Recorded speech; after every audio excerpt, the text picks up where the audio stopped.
السلام علیکم ورحمۃ اللہ وبرکاتہ۔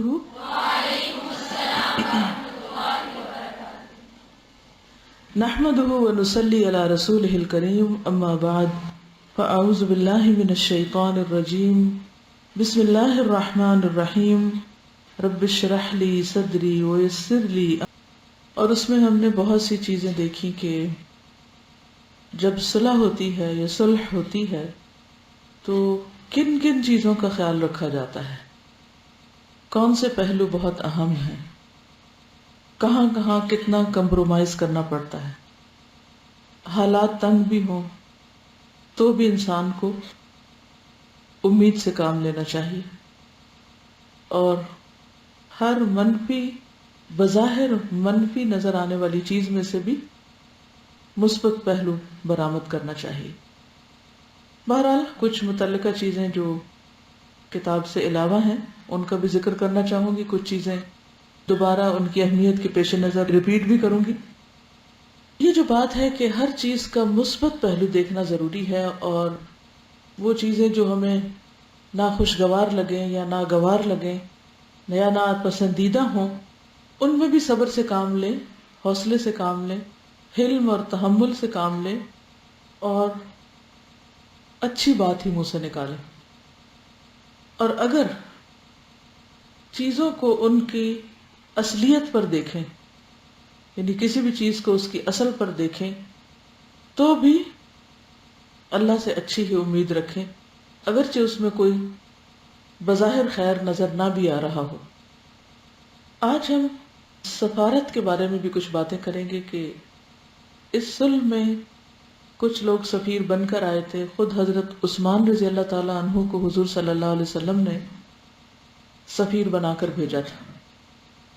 بعض اوقات دو گروہ یا دو صاحب معاملہ لوگ آپس میں کسی بات کو نہیں سلجھا سکتے یا کسی نتیجے پر نہیں پہنچ سکتے تو اس صورت میں ایک تیسری چیز کی ضرورت پیش آتی ہے، اور وہ ہے سفرا، یا عام گھریلو معاملات اور جھگڑوں میں میاں بیوی کے مثلاً جھگڑے ہیں آپس میں، تو ان میں قرآن مجید نے ہمیں کیا تعلیم دی ہے کہ اگر شوہر اور بیوی آپس میں ایک دوسرے کے ساتھ اچھی طرح نباہ نہ کر سکتے ہوں تو کیا کریں؟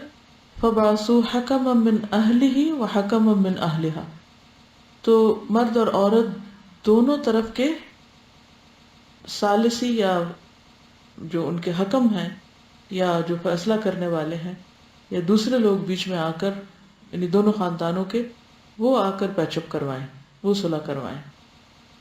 یہ کام کس کو کرنا چاہیے، ان کی خوبیاں کیا ہونی چاہیے، ان کو کن امور کا خیال رکھنا چاہیے، یہ بھی ایک علم ہے اور اس کو بھی جاننا ضروری ہے۔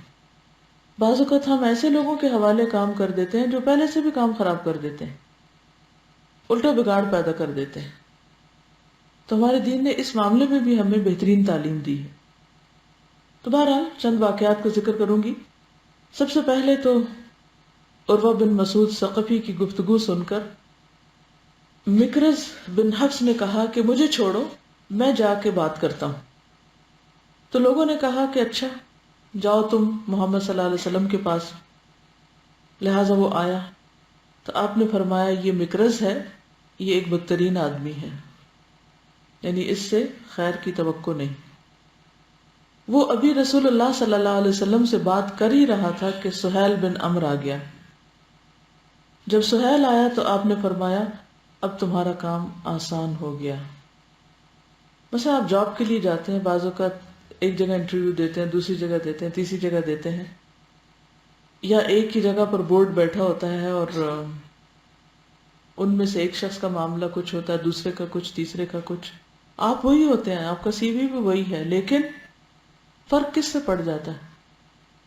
فیصلہ کرنے والوں کی نقطہ نظر کی بنا پر، ان کی سوچ کی وجہ سے۔ تو یہ چیزیں میٹر کرتی ہیں۔ بعض اوقات آپ غلطی پر نہیں ہوتے، لیکن جس سے آپ کا واسطہ پڑتا ہے اس شخص کا شر آپ پر بھی اثر انداز ہو جاتا ہے کہیں نہ کہیں سے۔ تو اس لیے ہمیشہ یہ دعا مانگنی چاہیے کہ اللہ نیک لوگوں سے واسطہ ڈال، اچھے لوگوں سے نباہ ہو، آپ نے سہیل بن عمر کی آمد پر کیوں کہا کہ اب تمہارا کام آسان ہو گیا؟ یہاں آپ نے کیا کیا تھا؟ کس چیز سے آپ نے اندازہ لگایا کہ کام آسان ہو گیا؟ جی ہاں، نام کی وجہ سے. اسی لیے آپ برے نام تبدیل کر دیا کرتے تھے، راستوں کے نام، جگہوں کے نام، انسانوں کے نام. اگر آپ سیرت کا صرف اس نظر سے مطالعہ کریں کہ کہاں کہاں آپ نے مختلف لوگوں یا چیزوں یا جگہوں کے نام تبدیل کرے ہیں، یا ناموں سے آپ نے ایک لحاظ سے کہنا چاہیے کہ شگون لیے ہیں، تو آپ کو حیرت ہوگی. اس میں ایک بہت بڑا سبق ہے، اور وہ سبق یہ ہے کہ جب آپ کسی چیز کا نام رکھیں یا جگہ کا نام، وہاں تو پہاڑوں کے بھی نام تھے، تلواروں کے بھی نام تھے، ہر چیز کے نام تھے. تو ایک تو یہ کہ اللہ سبحانہ وتعالیٰ نے آدم علیہ السلام کو نام سکھائے، تو ہمیں بھی نام رکھنے چاہیے. وہ اور یہ سے باتیں نہیں کرنی چاہیے. بعض لوگ نام لیے بغیر وہ اس نے کہا، اس نے کہا، نام نہیں بولتے. تو نام رکھنے سے اور نام بولنے سے کام آسان ہوتے ہیں. پھر یہ کہ نام اچھے ہونے چاہیے، ناموں کے اندر خوبی کا پہلو ہونا چاہیے، برے ناموں سے اجتناب کرنا چاہیے. صرف انوکھے ناموں کے شوق میں بے معنی، لا یعنی یا غلط معنی رکھنے والے نام نہیں رکھنے چاہیے، چاہے وہ انسان کا ہو یا کسی جانور کا یا تلوار کا یا کسی بھی اور چیز کا، چاہے گھر کا. لوگ گھروں کے نام بھی رکھتے ہیں نا. بہرحال تو آپ نے فرمایا تمہارا کام اب آسان ہو جائے گا. یہ نہ تو غیب کی خبر ہے اور نہ ہی یہ کوئی ایسی بات ہے کہ جس سے کوئی حکم نکل رہا ہے، لیکن لوگوں کے منہ سے جو باتیں نکلتی ہیں ان کے اندر بھی خیر اور شر کا پہلو ہوتا ہے. لہذا زندگی میں ایک بات یاد رکھیں کہ بری باتیں زبان سے نہ نکالیں، برے شگون نہ لیں، خواب کی بری تعبیر نہ کریں. خواب بھی تو معلق ہوتا ہے نا، آپ جیسی تعبیر کرتے ہیں ویسا ہو جاتا ہے، وہ نافذ ہو جاتا ہے. تو اس چیز کا بہرحال ایک اثر ہوتا ہے. مثلا آپ کوئی نیکی کا کام کر رہے ہیں اور اس میں بار بار رکاوٹ آ رہی ہے، کبھی نہ کہیں کہ میں اب نہیں یہ کروں گی، میں نے نہیں کرنا، مجھے کوئی فائدہ نہیں ہوا یہ کام کر کے، کچھ نہیں میں نے کمایا اس سے، کچھ حاصل نہیں ہوا. یہ ایک طرح سے ناشکری کا رویہ ہوتا ہے. اللہ آپ کو نیکی کا موقع دے رہا ہے اور یہ اللہ کا وعدہ کہ وہ اس میں سے ٹیسٹ کرے گا آپ کو، اور آپ ہر بار بولتے ہیں اور منفی بات بولتے ہیں. نتیجہ کیا نکلتا ہے؟ آپ تجربہ کر کے زندگی میں دیکھ لیں کہ نیکی کا وہ موقع لازماً آپ سے چھن جائے گا جس پر آپ بار بار منفی باتیں بول رہے ہیں. اللہ آپ سے توفیق چھین لے گا، آپ کر نہیں سکیں گے وہ کام. اس کا چاہے تجربہ بھی کر لیں اور لکھ لیں، نصیحت لکھ لیں. مثلا کوئی شخص آگے کو خبر سنا رہا ہے، آپ کہتے ہیں یہ تو ہونے کا ہی نہیں، مت کہیں یہ، کیونکہ سوچ کا بہت سی چیزوں سے بہت گہرا تعلق ہوتا ہے. وہ چیزیں ویسے ہی ہونے لگتی ہیں، ویسے ہی نظر آنے لگتی ہیں، ساری چیزیں اسی طرف، اسی سمت، اسی ڈائریکشن پہ سفر کرنے لگتی ہیں. نبی صلی اللہ علیہ وسلم کی شخصیت کا ایک بہت بڑا اہم پہلو جو عموماً نظر انداز کر دیا جاتا ہے وہ آپ کی شخصیت کا مثبت ہونا ہے. ہر چیز میں مثبت چیز اور مثبت رخ کو دیکھنا ہے، انتہائی تاریکی میں بھی روشنی کو تلاش کر لینا ہے. ہم میں سے ہر ایک نے اسے سنت سمجھ کر اپنے اندر لانا ہے. برے بول نہ بولیں، منفی باتیں نہ کریں، نہ اپنے بارے میں نہ کسی کے بارے میں، حتیٰ کہ ہمارے جسم کا روح روح اس سے متاثر ہوتا ہے، خود اپنے منہ سے نکلی ہوئی باتیں بھی اور دوسروں کے منہ سے نکلی ہوئی باتیں. اب تو باقاعدہ یہ ایک فن بنتا جا رہا ہے کہ سوچ کے ذریعے بیماریوں کا علاج کیا جائے. ہپنوٹزم کے بارے میں آپ نے پڑھا ہوگا. وہ کیا ہوتا ہے؟ کیسے صلاح دیتے ہیں، وہ کیسے ہپنوٹائز کرتے ہیں؟ ہاں، سو جاتا ہے انسان، کچھ بھی نہیں ہوتا اس میں، لیکن یہ بات کہ اب تم سو جاؤ گے، اب تم سو جاؤ گے، وہ انسان سو جاتا ہے. تو سوچ کی بھی ایک پاور ہوتی. انما الاعمال بالنیات جو کہا گیا یہ بھی اسی سے تعلق رکھتا ہے کہ آپ ویسے ہی کام کرنے لگیں گے جیسی نیت، جیسے کہتے ہیں نا جیسی نیت ویسی مراد. Thoughts become things. یس، جی ہاں، وہ بھی سوچ کا ہی حصہ ہوتا ہے. تو بہرحال عقل کی بات بھی ہم نے پہلے کی تھی، اور اب سوچ کی بات. مثبت سوچیں، مثبت بولیں، think positively, speak positively, act positively, even react positively. نہیں سے بات نہیں شروع کریں. نبی صلی اللہ علیہ وسلم کسی کو نہ نہیں کہتے تھے، اور آپ دیکھیں گے کہ جب آپ نہ کہہ دیتے ہیں نا تو پھر وہ چیزیں نہ نہ نہ ہونے لگتی ہیں. اب اس میں وہم میں نہیں پڑ جانا کہ اچھا یہ کہہ دیا تھا تو پھر ایسا ہو گیا، لیکن اس پہلو کو مد نظر ضرور رکھنا ہے. ٹھیک ہے، یہ اتنی آسانی سے آنے کا نہیں، کیونکہ ہم جس معاشرے میں رہتے ہیں اس میں عمومی طور پر لوگوں کے سوچنے کا انداز منفی ہے. ہر ایک کی صرف خامیاں ڈھونڈتے ہیں، ہر ایک کی صرف خرابیوں پہ نظر رکھتے ہیں، ہر ایک کی صرف بری باتیں یاد رکھتے ہیں. اور نتیجہ کیا ہوتا ہے؟ یہ بتائیے کہ کیا محبت اور نفرت اکٹھی رہ سکتی ہیں کسی دل میں؟ نہیں رہتی نا. لیکن بعض اوقات دونوں طرح کی فیلنگز آنے لگتی ہیں کسی کے بارے میں، ہوتی ہے نا. ایٹ ٹائمز آپ محبت کرتے ہیں، ایٹ ٹائمز آپ کو بری فیلنگ آنے لگتی. پھر یاد رکھیے کہ جب یہ دونوں کٹھی ہو جائیں گی نا، اور اگر آپ نے احتیاط نہ کی تو نفرت محبت کو نگل جائے گی. عموماً نفرت غالب آ جاتی ہے، پھر محبتیں چلی جاتی. تو نفرت کو پیدا نہ ہونے دیں، لیکن اگر کسی کے رویے کی وجہ سے پیدا ہو جائے تو بھی اسے نکالنے کی کوشش کریں، اسے مائنس کریں. کیونکہ اگر وہ آ گئی نا اور اس نے ذرا بھی جڑ پکڑی تو اس نے محبت کو کھا جانا ہے. As a teacher, as a mother, خواتین جو ہیں وہ ایک ماں کا رول تو ادا کرتی ہیں نا. آپ دیکھیں کہ ایک ماں دن میں ایوریج نو کتنی دفعہ کہتی ہے. بچہ ہاتھ لگاتا ہے نو، وہ جانے لگتا ہے نو، وہ بیٹھنے لگتا ہے نو، نو، ہر چیز پہ نو. وہ کیا سیکھتا ہے؟ نو. خود ہم سب اپنا جائزہ بھی لیں کہ ہم دن میں کتنی بار منفی جملے خود اپنے بارے میں کہتے ہیں. مثلا میں یہ کورس کر ہی نہیں سکتی، میں یہ پڑھ ہی نہیں سکتی، مجھ میں کوئی چینج آ ہی نہیں رہی، مجھ میں کوئی چینج آئے گی بھی نہیں، میرا عمل نہیں بدلے گا، میں کہیں کی بھی نہیں رہوں گی، مجھے قرآن پڑھنے کا کوئی فائدہ نہیں ہو رہا، مجھے یہ فائدہ ہوگا بھی نہیں. جو لوگ یہ سینٹینسز بولیں وہ کہاں کھڑے ہوں گے جا کر؟ کیا اللہ کی کتاب میں شک ہے کہ اس سے کوئی فائدہ نہیں ہوگا؟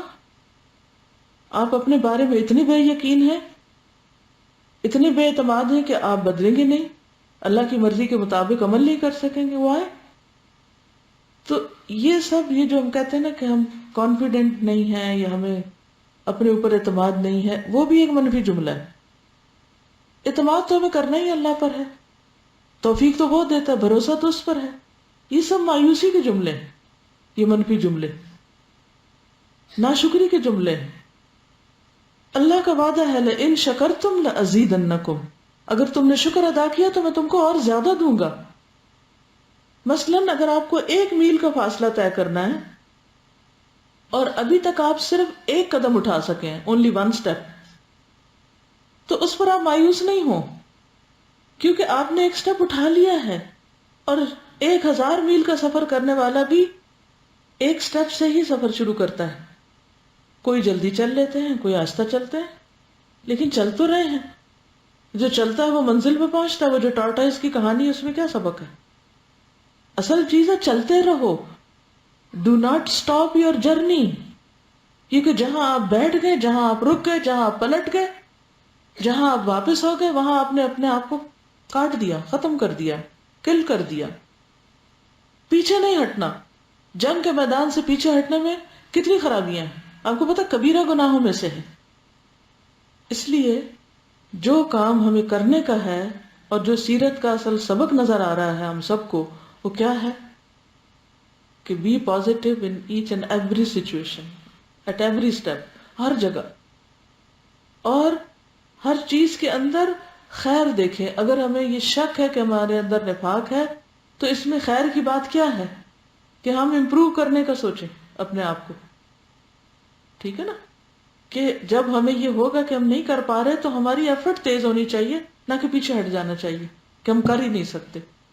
کیا اگر صحابہ یہ کہتے تھے کہ ہمیں شک ہے کہ کہیں ہمارے اندر نفاق تو نہیں، تو اس کا یہ مطلب نہیں کہ وہ یہ کہتے تھے کہ ہم کبھی مومن ہو ہی نہیں سکتے، یا ہمیں ایمان کی طرف کوشش نہیں کرنی چاہیے.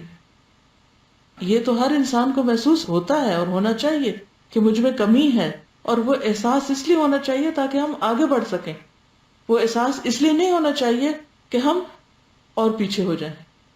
جی السلام علیکم. وعلیکم السلام. ابھی جو لاسٹ ایک ارتھکویک آیا تھا اس میں باہر سے نان مسلم کنٹری سے کسی ڈاکٹرز آئے تھے، تو مجھے یاد ہے کہ انہوں نے پیشنٹ میں پریکٹس کرواتے تھے جس میں کچھ ورڈز بولتے تھے اور پیشنٹ کو کہتے تھے کہ وہ ریپیٹ کریں، اور جیسے باڈی کو کسی بھی حصے کو ڈفرینٹ کو ٹچ کرنا.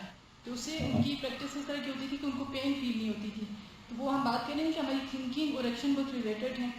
ہماری جو سینسز جاتی ہیں اور پھر جا کے جو ہے برین میں پروسیس ہوتی ہیں، جہاں پہ ہمارا تھنکنگ پروسیس ہے، تو الٹیمیٹلی وہ پروسیس ہوتی رہتی ہے اور پھر وہی ہمارا جو ہے ایکشن بن جاتا ہے. تو یہ میڈیکلی بھی پروون ہے، تو اس سے کتنا امپورٹنٹ ہے کہ جو ہماری تھنکنگ ہوگی وہی ویسے بھی ہمارے ایکشنس ہوں گے. بالکل. بخاری کی پہلی حدیث یہی ہے کہ انما الاعمال بالنیات، جیسے نیت کرو گے ویسے ہی عمل ہونے لگیں گے. پھر سوچ پر ہی ڈپینڈ کرتا ہے. چلیے آگے چلتے ہیں. جن لوگوں نے اس موقع پر حصہ لیا تھا، اس عمرے کے لیے گئے تھے اور جو بیعت میں شریک ہوئے تھے، ان کے بارے میں نبی صلی اللہ علیہ وسلم نے فرمایا انی لارجو، پھر امید کی بات ہے، انی لارجو اللہ يدخل النار ان شاء اللہ احد شہد بدرا والحدیبیہ. مجھے امید ہے کہ انشاءاللہ غزوہ بدر اور حدیبیہ میں شریک ہونے والا کوئی آدمی جہنم میں داخل نہ ہوگا. میں نے کہا کہ اللہ تعالیٰ یہ نہیں فرماتا، ابھی حضرت حفصہ کی روایت ہے، خاتون کا سوال ہے، کیا اللہ تعالیٰ یہ نہیں فرماتا؟ اس سے ان کے علم کا اندازہ لگائیں. کسی بھی انسان کے سوال سے اس کی سمجھ اور اس کے علم کا اندازہ ہوتا ہے نا. وہ کہتی ہیں کیا اللہ تعالیٰ یہ نہیں فرماتا کہ تم میں سے ہر شخص اس میں وارد ہوگا؟ وَإِن مِّنكُمْ إِلَّا وَارِدُهَا، سورۃ مریم میں آتا ہے. تو میں نے نبی صلی اللہ علیہ وسلم کو یہ آیت پڑھتے ہوئے سنا، ہم متقی لوگوں کو نجات دیں گے اور ظالموں کو اس میں گھٹنوں کے بل پڑا رہنے کے لیے چھوڑ دیں گے. یعنی گزرنا تو سب کو ہے اس جہنم سے، لیکن متقین بچ جائیں گے. لہذا اہل الحدیبیہ کے لیے جنت کی بشارت ہے ایک طرح سے.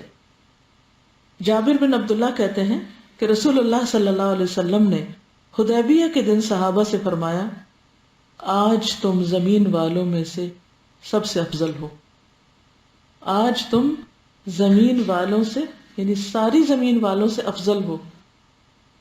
کیا اس تعریف سے صحابہ کے اندر کوئی تکبر آ گیا؟ یا یہ تعریف نہیں کرنی چاہیے؟ یہ بھی کیا ہے، اس کو کہتے ہیں پازیٹیو سٹروکس. ایک اور بات یہ پتہ چلتی ہے کہ جب کوئی اچھا کام کرے اس کو شاباش بھی دینی چاہیے. ویل ڈن، ایکسیلنٹ، بہت اچھا کیا، بہت خوب. یہ کیوں کیا؟ یہ کیوں کہا آپ نے؟ اور ایسا کیوں کرتے تھے آپ؟ کیا انسان کو انکریجمنٹ کی ضرورت ہوتی؟ جی ہاں، ان کا تو حوصلہ بڑا ہوا ہی تھا، ہم جیسوں کا بھی بڑھے. کہ ان کو کیوں افضل کہا جا رہا ہے؟ کیونکہ ہر انسان کے اندر یہ خواہش ہوتی ہے کہ وہ ٹاپ پر ہو، ٹاپ کرے. لوگ بہت فخر سے بتاتے ہیں کہ میں ہمیشہ ٹاپرز میں سے رہا. کس چیز میں ٹاپر میں رہے آپ؟ ٹاپرز تو یہ ہیں جنہوں نے اللہ کی رضا حاصل کر لی. حدیبیہ کے سفر میں جہاں اتنی پریشانیاں تھیں اور اتنی مشکلات ہو رہی تھی اور اتنے سیٹ بیک ہو رہے تھے، وہاں پر ہم دیکھتے ہیں کہ کچھ معجزات بھی ظاہر ہوئے تھے. جابر بن عبداللہ سے روایت ہے کہ حدیبیہ کے دن لوگ پیاسے تھے اور رسول اللہ صلی اللہ علیہ وسلم کے سامنے ایک چھاگل تھا، یعنی پانی کا وہ جو ہوتا ہے بیگ، جس سے آپ نے وضو کیا. اتنے میں لوگ آپ کے پاس آ گئے. آپ نے فرمایا کیا بات ہے؟ انہوں نے کہا جو پانی آپ کے سامنے ہے اس کے علاوہ ہمارے پاس وضو کرنے اور پینے کے لیے پانی نہیں، بس اتنا ہی پانی ہے. آپ صلی اللہ علیہ وسلم نے اپنا ہاتھ چھاگل میں رکھ دیا اور پانی آپ کی انگلیوں کے درمیان میں سے چشمے کی طرح پھوٹنے لگا. چنانچہ ہم سب نے اس سے پانی پیا اور وضو کیا. میں نے پوچھا آپ سب کتنی تعداد میں تھے؟ جابر کہتے ہیں اگر ہم 1,00,000 ہوتے تب بھی وہ پانی کافی ہوتا، ہم اس وقت 1,500 تھے. صحیح بخاری کی روایت ہے 3576، یعنی صحیح روایت ہے، صحیح سٹوری ہے، اور یہ آپ کا معجزہ تھا. براء بن عازب رضی اللہ عنہ سے روایت ہے کہ حدیبیہ کے دن ہم 1400 کی تعداد میں تھے. اب یہ 1400 اور 1500 دونوں روایتیں ملتی ہیں، شاید ایک ایک کو گنا نہیں گیا تھا، یا 1400 پہلے تھے اور میں بھی مکہ سے جب وہ خواتین آ گئی، کچھ اور لوگ آ گئے تو پھر 1500 ہو گئے، یا نکلے 1400 اور راستے میں کچھ اور لوگ مل گئے. تو اس لیے اس میں کنٹرڈکشن نہیں ہے. تاریخی روایات میں بعض اوقات ہر شخص کا اپنا ایک اندازہ بھی ہوتا ہے نا. کہتے ہیں کہ حدیبیہ ایک کنواں ہے، ہم نے اس سے اتنا پانی کھینچا یہاں تک کہ اس میں قطرہ بھی باقی نہ رہا. سارے اتنے 100 لوگ ایک کنویں پر گزارا کریں تو مشکل ہے. تو آپ صلی اللہ علیہ وسلم نے کنویں کے کنارے پر بیٹھ کے پانی کی دعا کی اور پانی سے کلی کر کے کنویں میں ڈال دی. ابھی تھوڑی دیر بھی نہ ہوئی تھی کہ کنواں پانی سے بھر گیا. پھر ہم نے خوب پانی پیا اور سیراب ہو گئے، اور ہمارے مویشی بھی سیراب ہو گئے یا پانی پی کر لوٹے، یعنی سب کو پانی کافی ہو گیا. اب آپ دیکھیے کہ یہ جتنے معجزات ہیں ان میں بھی ایک بہت مثبت پہلو ہے، ان کے بھی اپنے بہت سے فوائد اور اس میں بہت سے نتائج ہیں. لیکن ایک بات یہ ہے کہ صحابہ کرام ہر موقع پر اس طرح کے جو مسائل ان کو پیش آتے تھے، نبی صلی اللہ علیہ وسلم کے پاس جب آتے، آپ کسی نہ کسی طرح اس مسئلے کو حل کرتے تھے. کبھی اس کے لیے دعا کرتے، کبھی اس کے لیے کوشش کرتے، کبھی اللہ سبحانہ وتعالیٰ کی طرف سے ایک غیبی تائید آتی. ایک اور چیز جو سامنے آتی ہے کہ جہاں بھی حالات تنگ ہو، جب دعا کریں تو یقین ایسا ہو کہ بس اب یہ کام ہوا کہ ہوا. جیسے کچھ لوگ نکل رہے تھے نا صلاۃ الاستسقاء کے لیے، تو ایک شخص نے امبریلا لے لیا، اس نے کہا کہ بارش جو ہونی ہے، یعنی ایسا یقین ہو کہ اللہ سے مانگا ہے اور وہ ضرور دے گا. پھر یہ کہ یہ بیعت کس چیز پر ہوئی تھی؟ موت پر بیعت ہوئی تھی کہ ہم مرنے کے لیے راضی ہیں. تو گویا ایک طرح سے جب ان کی نیت ہو گئی اس کے لیے، تو ایک طرح سے وہ شہید ہی شمار ہوئے، کیونکہ انما الاعمال بالنیات. ہم یہ تو نہیں کہہ سکتے وہ سب شہید تھے، لیکن انہیں بلایا اسی کے لیے گیا تھا. ایک اور بڑا دلچسپ واقعہ اس میں ملتا ہے سلمہ بن الاکوع کا. وہ کون تھے؟ جو گھوڑے سے زیادہ تیز بھاگتے تھے، اتنی زیادہ تیز رفتار تھے. میں سوچتی ہوں کہ اگر آج ہوتے تو کوئی اور، وہ جو مقابلے ہوتے ہیں نا وہ سالانہ اولمپک میں کوئی جیت نہیں سکتا تھا ان سے. سلمہ بن اکوع رضی اللہ عنہ فرماتے ہیں کہ ہم لوگ رسول اللہ صلی اللہ علیہ وسلم کے ساتھ حدیبیہ کے مقام پر آئے. ہم 1400 کی تعداد میں تھے، ہمارے پاس 50 بکریاں تھیں، وہ سیراب نہیں ہو رہی تھی. راوی کہتے ہیں کہ رسول اللہ صلی اللہ علیہ وسلم کنویں کے کنارے بیٹھ گئے اور آپ نے دعا فرمائی اور اس میں اپنا لعاب دہن ڈالا. پھر کنویں میں جوش آ گیا، ہم نے اپنے جانوروں کو بھی سیراب کیا، خود بھی سیراب ہوئے. پھر رسول اللہ صلی اللہ علیہ وسلم نے ہمیں درخت کی جڑ میں بیٹھ کر بیعت کے لیے بلایا. راوی کہتے ہیں، سلمہ کہتے ہیں کہ لوگوں میں سے سب سے پہلے میں نے بیعت کی. کیوں؟ تیز چلتے تھے، جلدی سے پہنچ گئے ہوں گے. یہ جو کسی کام کے لیے جلدی پہنچنا اور جلدی کرنا، یہ بھی بڑے اہم اخلاق کی بات ہے. اس میں بھی بڑی ایک خاص حکمت ہے. وہ حدیث میں آتا نا کہ لوگ مسلسل پیچھے ہوتے رہیں گے، یعنی لیٹ ہوتے رہیں گے، یہاں تک کہ اللہ تعالیٰ ان کو پیچھے ڈال دے گا، یعنی وہ پیچھے ہی رہ جائیں گے، نیکی کے مواقع ان سے نکل جائیں گے. تو کسی بھی کام کے کرنے کے لیے سابقون میں سے بننے کی کوشش کریں، نہ کہ پیچھے پیچھے پیچھے. کلاس میں گئے تو پیچھے ہی بیٹھ کے گزارا کر لیا اور کہا کہ یہ آگے کسی سے دوسروں کے لیے مخصوص ہیں. اسی طرح کسی بھی نیکی کے کام میں، کوئی بھی نماز پڑھی تو بہت تاخیر سے آخر وقت میں پڑھی، یہ بھی ایک بہت ہی ناپسندیدہ عادتوں میں سے ہے. تو سلمہ جو تھے، جب اللہ تعالیٰ ایک صلاحیت دے انسان کو، اگر چلنے کی صلاحیت ہے، اگر ہاں کوئی بیچارہ نہیں دوڑ پاتا، نہیں چل پاتا، تو وہ معذور میں شمار ہوگا، مگر اس کا اجر اس کی نیت کے ساتھ ہے کہ وہ جانا تو تیز چاہتا ہے لیکن چل نہیں پاتا تیز. مگر یہاں پر جو جا سکتا وہ جائے. وہ سب سے پہلے کہتے میں نے بیعت کی، پھر اور لوگوں نے بیعت کی، یہاں تک کہ جب آدھے لوگوں نے بیعت کر لی تو آپ نے فرمایا سلمہ بیعت کرو. میں نے عرض کیا اللہ کے رسول صلی اللہ علیہ وسلم، میں تو سب سے پہلے بیعت کر چکا ہوں. آپ نے فرمایا پھر دوبارہ کر لو. اور رسول اللہ صلی اللہ علیہ وسلم نے مجھے دیکھا کہ میرے پاس کوئی اسلحہ وغیرہ نہیں، تو رسول اللہ صلی اللہ علیہ وسلم نے مجھے ایک ڈھال عطا فرمائی. اس کے بعد پھر بیعت کا سلسلہ شروع ہو گیا، یعنی بیچ میں ایک بریک لی تھوڑی سی ایک طرح سے. جب سب لوگوں نے بیعت کر لی تو آپ نے فرمایا اے سلمہ کیا تم نے بیعت نہیں کی؟ میں نے عرض کیا اللہ کے رسول صلی اللہ علیہ وسلم لوگوں میں سب سے پہلے تو میں نے بیعت کی اور لوگوں کے درمیان بھی میں نے بیعت کی. آپ نے فرمایا پھر کر لو. حضرت سلمہ کہتے ہیں کہ میں نے تیسری مرتبہ بیعت کی. پھر آپ نے مجھے فرمایا اے سلمہ وہ ڈھال کہاں ہے جو میں نے تمہیں دی تھی، وہ کہاں ہے؟ میں نے عرض کیا اے اللہ کے رسول صلی اللہ علیہ وسلم میرے چچا عامر کے پاس کوئی اسلحہ نہیں تھا، وہ ڈھال میں نے ان کو دے دی. حضرت سلمہ رضی اللہ تعالیٰ عنہ کہتے ہیں کہ رسول اللہ صلی اللہ علیہ وسلم مسکرا پڑے، فرمایا تم بھی اس آدمی کی طرح ہو جس نے سب سے پہلے دعا کی تھی اے اللہ مجھے وہ دوست عطا فرما جو مجھے میری جان سے زیادہ پیارا ہو. پھر مشرکوں نے ہمیں صلح کا پیغام بھیجا، یہاں تک کہ ہر ایک جانب کا آدمی دوسری جانب جانے لگا. اس سے پہلے آنا جانا بند تھا، تو اب دونوں ایک دوسرے کی طرف آنے جانے لگے اور ہم نے صلح کر لی. اس میں مزید کیا سبق آپ کو سمجھ میں آیا؟ اچھے کام کی طرف بار بار بھی بلایا جائے تو بار بار بھی کر لینا چاہیے، نہ نہیں کرنی چاہیے، نہ نہیں کرنے، نو نہیں کہنا چاہیے. یس، موت پر بیعت کر رہے ہیں اور آپ بلا رہے ہیں اور محبت سے بلا رہے ہیں اور بار بار بلا رہے ہیں، ایک توجہ دینے کا ایک طریقہ ہے نا. اور یہ صحابی جب صلح حدیبیہ کو روایت کرتے ہیں تو اپنا پارٹ جو ہے وہ بیچ میں ڈالتے ہیں. اس سے ہمیں ایک اور چیز نظر آ جاتی ہے، ایک اور رخ، کیونکہ اس میں 1400 لوگوں کا ہر ایک کا اپنا اپنا کوئی نہ کوئی ایکسپیرینس اور کوئی نہ کوئی واقعہ ہوگا جو سنانے سے تعلق رکھتا ہوگا. یعنی اجتماعی کاموں میں بھی ہر ایک کا اپنا ایک انفرادی رول بھی ہوتا ہے اور وہ بھی بڑا اہم ہوتا ہے. یعنی مثلا آپ as a class as a group یہاں بیٹھے ہیں، مگر آپ میں سے ہر ایک انڈیویجول بھی ہے اور ہر ایک مختلف طرح سوچ بھی رہا ہے، وہ الگ ایک خوبصورتی ہے. لیکن مجھے اس واقعے میں جس چیز نے بہت زیادہ میری توجہ کھینچی کہ آپ جب بلاتے ہیں وہ کہتے ہیں اچھا پھر کر لو، وہ پھر کر لیتے ہیں، پھر کہتے ہیں اچھا پھر کر لو، وہ پھر کر لیتے ہیں، پھر تیسری بار پھر کر لو، پھر کر لیتے ہیں. کوئی رکاوٹ ہی نہیں، کوئی مسئلہ ہی نہیں. اچھا پھر حاضر ہے.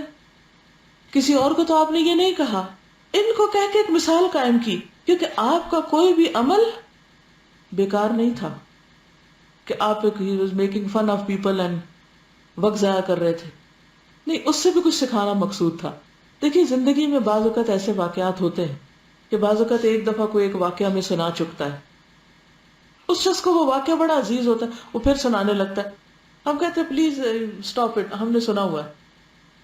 اس کو مجاملہ کہتے ہیں. مجاملہ کیا ہوتا ہے؟ اچھا پھر اس طرح سننا دوسری بار بھی جیسے پہلی بار سن رہے ہیں.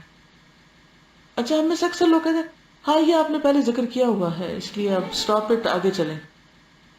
آپ کو نہیں پتا کہ وہ جو وہی واقعہ قرآن مجید میں ایک واقعہ کئی بار نہیں آتا ہے نا، لیکن ہر بار کیا ہوتا ہے؟ کانٹیکس فرق ہوتا ہے، وجہ مختلف ہوتی ہے، لہذا کوئی حرج نہیں ہوتا ہے بعض اوقات ریپیٹیشن میں بھی.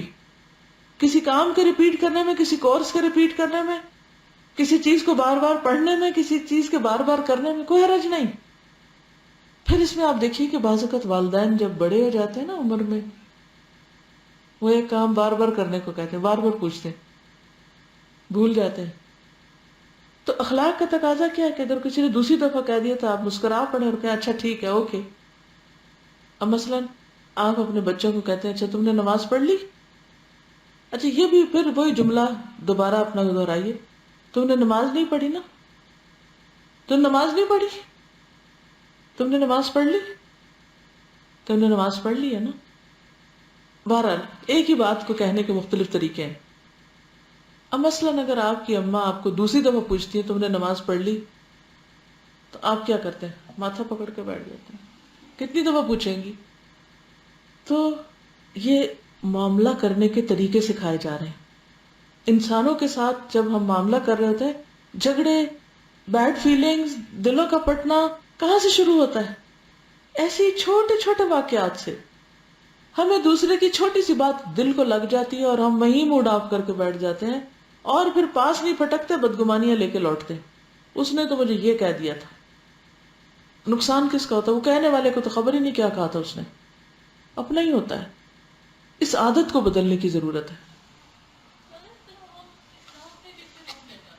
بالکل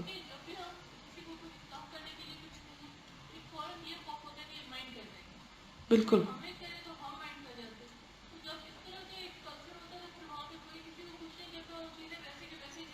وہ خرابیاں وہیں کی وہیں رہتی ہیں۔ کبھی آپ نے تفسیر میں یہ بات پڑھی کہ یہ سورہ اس موقع پر بھی نازل ہوئی اور پھر اس موقع پر بھی نازل ہوئی؟ شان نزول کے واقعات اگر آپ پڑھیں تو آپ دیکھیں گے کہ ایک چیز ریپیٹڈلی بھی نازل ہوئی ہے، کیونکہ اس کی انسان کو ضرورت رہتی ہے۔ نبی صلی اللہ علیہ وسلم بعض باتیں ایک سے زیادہ مرتبہ دہراتے تھے، کچھ اور اس واقعے سے آپ نے سیکھا ہو۔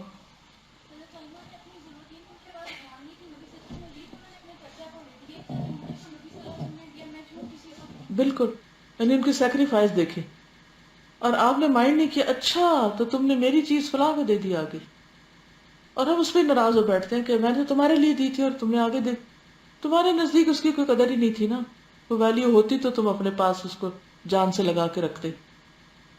فوراً بلیم شروع کر دیتے ہیں اور دوسرے کے اوپر اعتراض شروع کر دیتے ہیں کہ ہماری تو کوئی ویلیو نہیں ہے آپ کی نظر میں، ہماری تو کوئی قدر ہی نہیں ہے۔ جی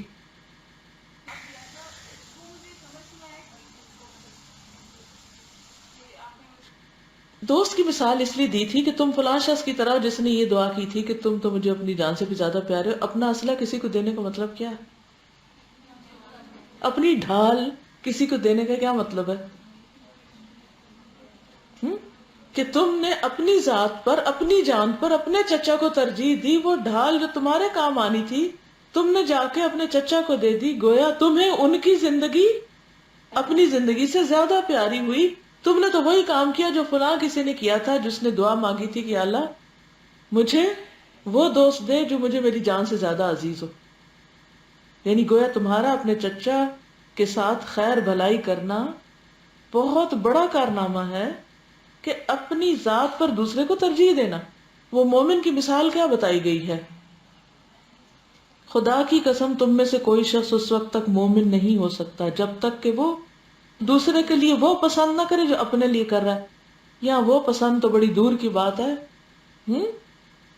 کچھ پسند ہی نہیں کرتے، اور یہاں یہ اپنے سے اوپر ترجیح دے رہے ہیں، اپنے پر ترجیح دے رہے ہیں دوسرے کو۔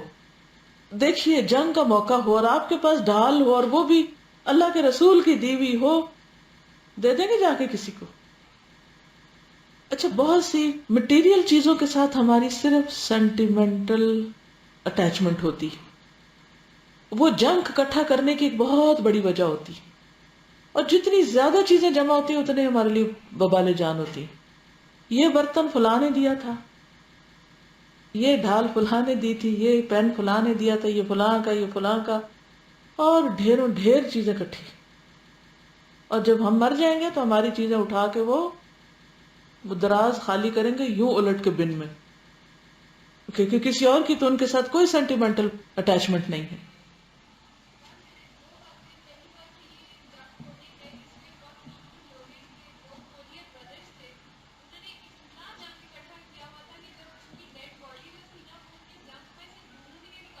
لا حول ولا قوت الا باللہ۔ اور دوسری بات یہ کہ اس میں یہ بھی نظر آتا ہے کہ نبی پاک صلی اللہ علیہ وسلم کو پتا تھا کہ ان کی سیرت جو ہے وہ انڈیویجول لیول پہ آگے پہنچائی جائے گی، تو وہ ہر صحابی کو انڈیویجولی بلا کے ان کو محبت کا احساس دلاتے ہیں۔ یعنی خاص طور پر ان صحابہ کو آپ بہت توجہ دے رہے ہیں جنہوں نے قربانیاں کی ہیں۔ اب دیکھیں کہ آپ کی اونٹنیاں چھڑانے چلے گئے تھے نا اکیلے ہی، سلمہ بن اکوع وہ ہیں، ان کے اندر ایک خوبی ہے، اسی لیے ہر صحابی یہ سمجھتا تھا کہ آپ مجھ سے سب سے زیادہ محبت کرتے ہیں۔ سب لوگوں نے بیعت کی تھی سوائے جد بن قیس کے، منافق تھا، اس نے نہیں بیعت کی تھی، وہ چھپ گیا تھا ایک درخت کے پیچھے۔ یہ وہی ہے نا جس نے غزوہ تبوک کے موقع پہ کہا تھا کہ میں عورتوں کے معاملے میں بہت ویک ہوں، میں نے سنا ہے کہ رومی عورتیں بہت خوبصورت ہوتی ہیں، تو میں فتنے میں پڑ جاؤں گا، اس لیے بہتر ہے آپ مجھے ساتھ نہ لے کے جائیں۔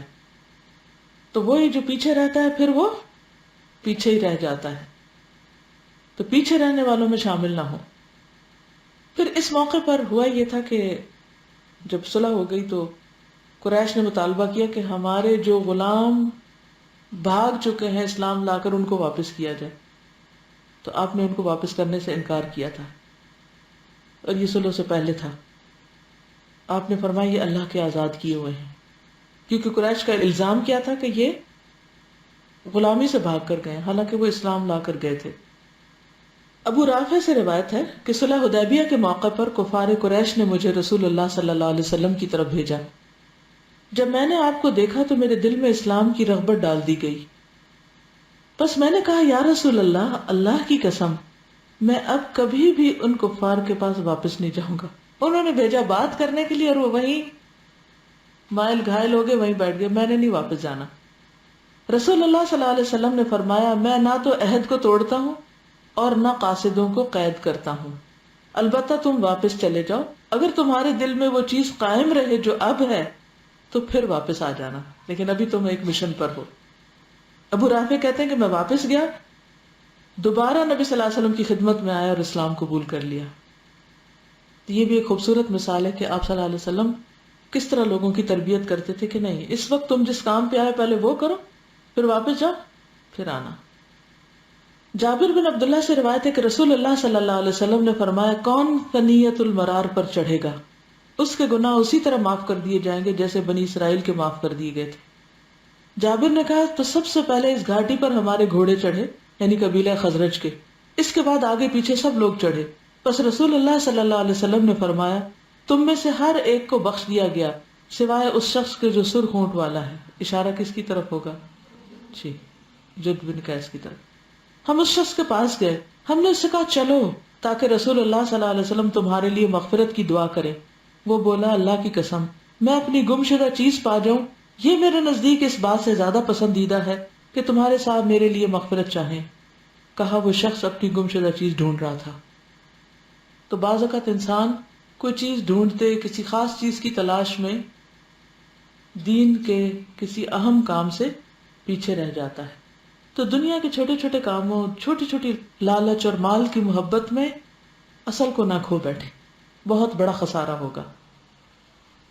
اور یہ جو آیت ہے نا کہ انا فتحنا لک فتحا مبینا، تو یہ اس کے بارے میں آپ نے فرمایا کہ مجھے یہ آیت تمام دنیا سے زیادہ پسند ہے کہ اللہ نے یہ آیت مجھے دی ہے لیغفر لک اللہ ما تقدم من ذنبک وما تأخر ویتم نعمته علیک وَيَهْدِيَكَ صِرَاطًا مُسْتَقِيمًا.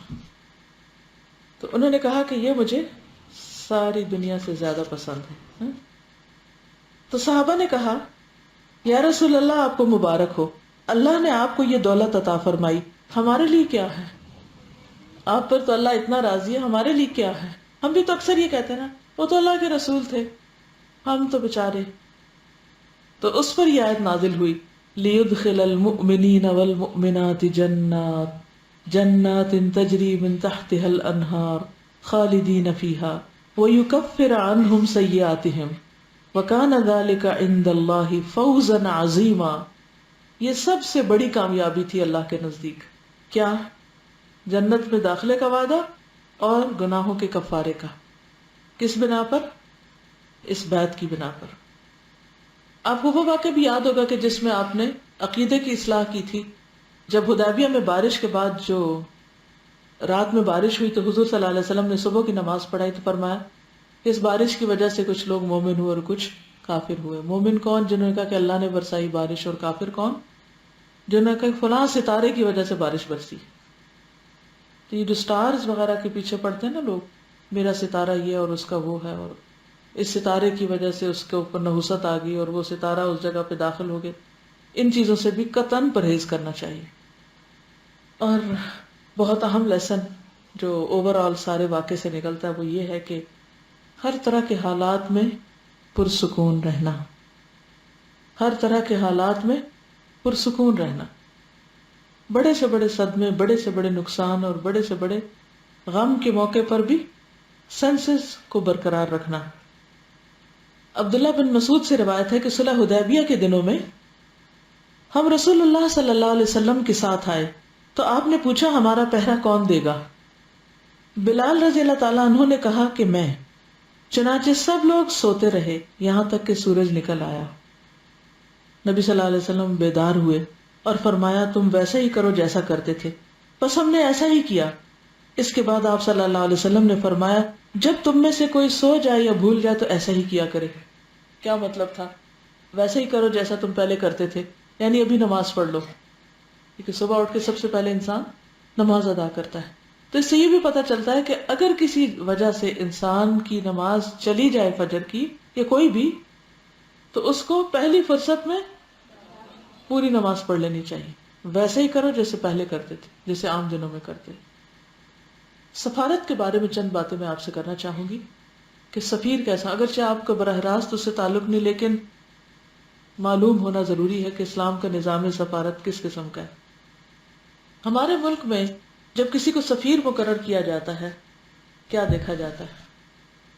کس بنا پر عہدے ملتے ہیں، کس بنا پر پوسٹنگز ہوتی ہیں؟ جس کی جتنی بڑی سفارش اس کے لیے اتنا بڑا موقع۔ بہرحال ایک کتاب ہے سفراء الرسول، کتاب عربی میں ہے، لیکن چند باتیں اس میں سے آپ کے لیے۔ پہلی بات یہ ہے کہ نبی صلی اللہ علیہ وسلم کے جو سفراء تھے ان کی کچھ صفات ہوتی تھی۔ نمبر 1، بولنے کا فن جانتے تھے، فصاحت و بلاغت، کہ بولنا آتا ہو۔ جب آپ کسی سے بات کرنے جا رہے ہیں تو آپ کو بات تو کرنی آنی چاہیے۔ فرعون کے دربار میں جب موسیٰ علیہ السلام جا رہے تھے تو انہوں نے کیا کہا تھا؟ میری زبان نہیں چلتی، میرے ساتھ میرے بھائی کو بھیجیے کہ جو کام میں نہیں کر سکتا دوسرا کرے۔ اور انہوں نے خود وڈرا کیا اور کہا ہوا افصح منی لسانا، وہ مجھ سے زیادہ فصیح اللسان ہے۔ پھر یہ کہ اچھے اخلاق، کیونکہ گھٹا ہوا بد مزاج انسان اچھے بھلے معاملے کو بھی بگاڑ دیتا ہے، جو کام ہونا ہوتا وہ بھی نہیں ہوتا۔ سب سے پہلے سفیر حضرت جعفر تھے، جنہوں نے نجاشی کے دربار میں اپنا موقف بیان کیا تھا اور بہت عمدہ طریقے سے کیا تھا اور سچائی سے کام لیا تھا۔ پھر بہادری، کہ انسان کے اندر اتنے گٹس ہوں کہ جو بات کہنا چاہے سچ کی یا حق کی، اس کو آسان طریقے سے کہہ بھی پائے، دب کے نہ بیٹھ جائے۔ پھر حکمت، کہ کون سی بات کہاں کہنی چاہیے۔ مزاج میں تحمل ہو، ری ایکٹیو نہ ہو انسان، ظاہری وقار بھی ہو، خوش روح ہو، خوش اسم ہو۔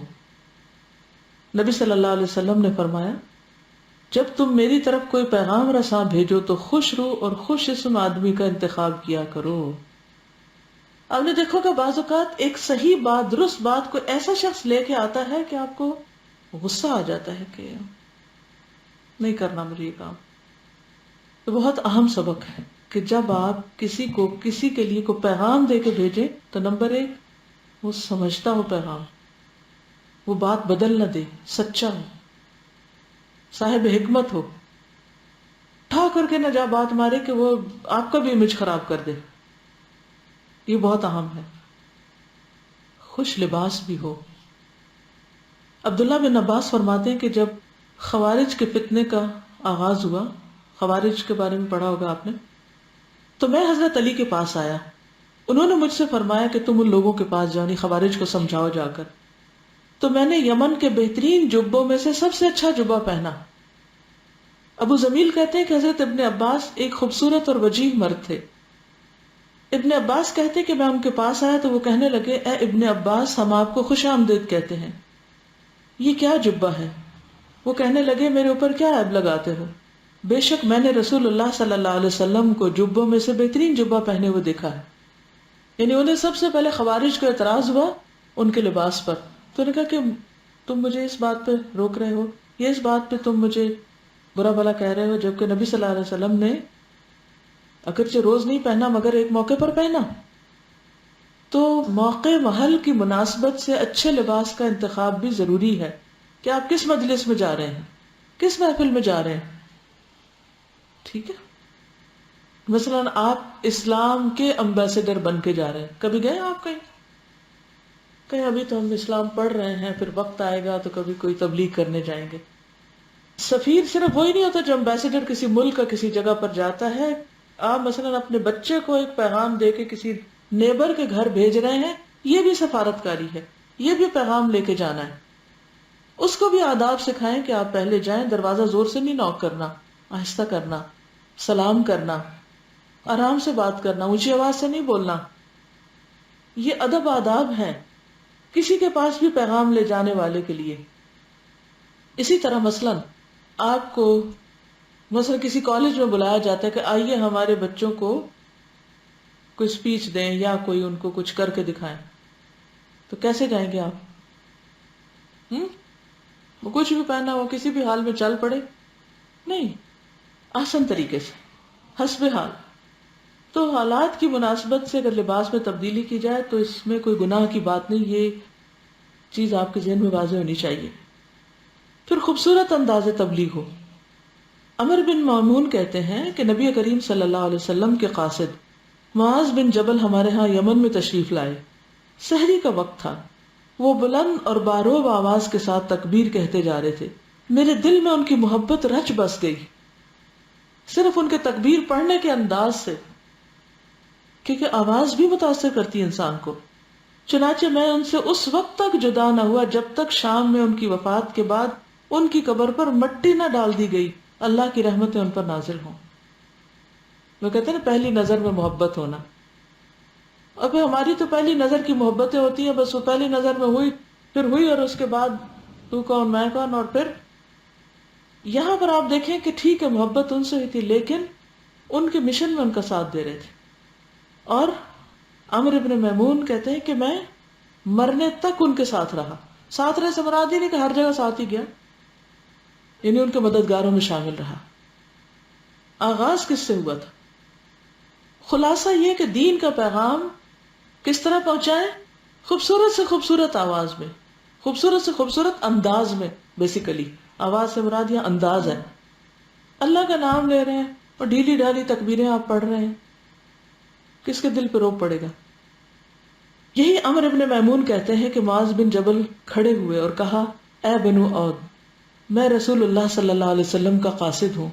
تم جان لو کہ لوٹنا اللہ کی طرف ہے، پھر جنت ہے یا جہنم ہے. وہ ایسی مستقل اقامت گاہ ہے، پرماننٹ ریزیڈنس ہے کہ وہاں سے روانگی نہیں ہوگی.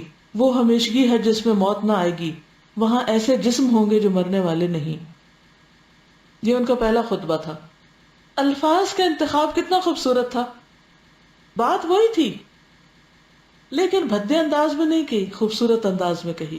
بات لوگوں کے دل میں اتر گئی. پھر اسی طرح یہ ہے کہ بر وقت تعلیم دینی چاہیے. جب لوہا گرم ہو تو اس کو موڑنا چاہیے. بچہ سننے کا ابھی اس کا موڈ ہی نہیں ہے اور آپ اس کے اوپر ڈنڈے برسائے جا رہے ہیں، نصیحت کیے جا رہے ہیں، تو وہ درست نہیں. یزید بن شعبان سے روایت ہے کہ ابن مربع انصاری ہمارے پاس ہے جبکہ ہم عرفات میں ایسی جگہ وقوف کیے ہوئے تھے جس کو عمر بن عبداللہ امام کے موقف سے دور سمجھ رہے تھے. ابن مربع نے کہا، میں رسول اللہ صلی اللہ علیہ وسلم کا بھیجا ہوا قاصد ہوں. آپ فرماتے ہیں کہ آپ انہی مقامات پر وقوف کرو، بلا شبہ تم اپنے باپ ابراہیم علیہ السلام کی وراثت میں سے ایک وراثت پر ہو. یعنی یہ پورا علاقہ وقوف کا ہے، یا جہاں بھی ہو وقوف کر لو، ضروری نہیں کہ سب ایک ہی جگہ اکٹھے ہو جاؤ.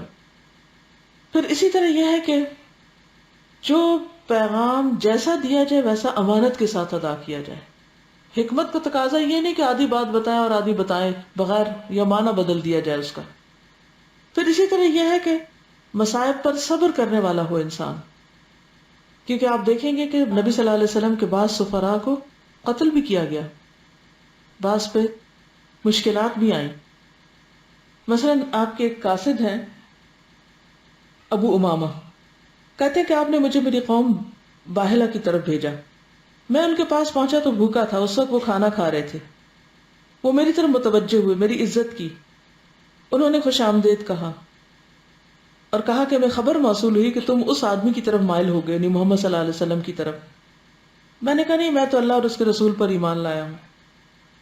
اب آپ نے مجھے بھیجا ہے تاکہ میں تم پر اسلام پیش کروں. انہوں نے کہا آؤ کھانا کھاؤ. میں نے کہا افسوس تم پر، میں تو تمہیں اس قسم کی چیزوں سے منع کرنے آیا ہوں، کیونکہ کہتے ہیں کہ وہ خون وغیرہ کھا رہے تھے اس وقت، یعنی حرام چیز کھا رہے تھے کچھ. تو میں کہا کہ میں یہ شریک نہیں ہو سکتا، میں رسول اللہ کا قاصد ہوں، میں تمہارے پاس آیا ہوں کہ تم لوگ ایمان لے آؤ۔ میں انہیں دعوت اسلام دیتا رہا اور وہ مجھے جھٹلاتے اور جھڑکتے رہے۔ میں نے انہیں کہا افسوس تم پر، میں سخت پیاسا ہوں، پانی تو پلاؤ اور میری پگڑی مجھے واپس کر دو۔ انہوں نے کہا نہیں، ہم تجھے یوں ہی چھوڑے رکھیں گے حتیٰ کہ تو پیاسا مر جائے گا۔ میں سخت بھوک اور پیاس کی حالت میں وہاں سے چل دیا۔ میں اس وقت بری طرح تھک ہار چکا تھا، دم گھٹ رہا تھا۔ میں نے اپنا سر پگڑی میں دے دیا اور گرمی کی شدت میں تپتی ہوئی زمین پہ سو گیا۔ خواب میں میرے پاس دودھ لایا گیا، اتنا لذیذ کہ لوگوں نے اس جیسا لذت والا دودھ نہیں دیکھا ہوگا۔ مجھے اس کو پینے کا موقع دیا گیا، میں نے پیا اور سیراب ہو گیا، میرا پیٹ بڑا ہو گیا۔ لوگوں نے میری قوم سے کہا تمہارے پاس ایک اعلیٰ اور اشرف آدمی آیا تھا لیکن تم نے اس کی عزت نہ کی، دھتکار دیا، جاؤ اور اس کی چاہت کے مطابق کھانا کھلاؤ اور مشروب پلاؤ۔ وہ میرے پاس کھانا لائے لیکن میں نے کہا مجھے تمہارے کھانے کی ضرورت نہیں، اللہ نے مجھے کھلایا ہے اور پلایا ہے، میرا وجود دیکھ لو۔ پھر میں نے ان کو اپنا سیراب پیٹ دکھایا۔ جب انہوں نے یہ معجزانہ صورتحال دیکھی تو وہ مجھ پر اور جو کچھ میں رسول اللہ صلی اللہ علیہ وسلم کی طرف سے لایا تھا اس پر ایمان لے آئے، سب کے سب مسلمان ہو گئے۔ اب اس میں آپ دیکھیے کہ جب قوم نے ان کے ساتھ برا سلوک بھی کیا تو وہ وہاں سے چلے آئے اور راستے میں سخت تکلیف کے عالم میں لیٹ گئے اور دعا اللہ سے کی، توکل اور بھروسہ اللہ پہ کیا۔ اللہ نے ان کی ضرورت پوری کی اور جب ان کے حال بدلا تو قوم کا بھی حال بدلا۔ تو بعض اوقات لوگوں کو براہ راست بات سمجھ نہیں آتی لیکن کسی اور چیز سے وہ متاثر ہو جاتے تو اس وقت کا بھی انتظار کرنا چاہیے۔ پھر اسی طرح یہ کہ معاملہ فہمی ضروری ہے، حالات کا جائزہ بھی لینا چاہیے۔ سلیمان علیہ السلام نے ہدہد سے کیا کہا تھا؟ میرا خط ڈال دینا اور پھر دیکھنا، ثم تولی عنہم، پیچھے ہٹ کے کھڑے ہونا اور دیکھنا کہ ماذا یرجعون، کیا کہتے ہیں، کیا ری ایکشن ہوتا ہے ان کا۔ تو بہرحال بنیادی طور پر یہ چند چیزیں، کیونکہ انشاءاللہ نیکسٹ چیپٹر جو ہوگا ہمارا وہ ہوگا ملوک اور عمراء کی طرف خطوط بھیجنا۔ یہ خطوط کون لے کر گئے تھے؟ آپ کے قاصد۔ کس طرح لے کر گئے، کیا کیا خط میں لکھا ہوا تھا؟ کیونکہ صلح حدیبیہ کے بعد کا وقت اسلام کی تبلیغ کا وقت ہے، تو اس سے آپ کو تبلیغ کے آداب بھی پتہ چلیں گے۔ ٹھیک ہے، آج کے لیے اتنا ہی کافی۔ سبحانک اللہم و بحمدک، نشہد ان لا الہ الا انت، نستغفرک و نتوب الیک۔ السلام علیکم و رحمۃ اللہ وبرکاتہ۔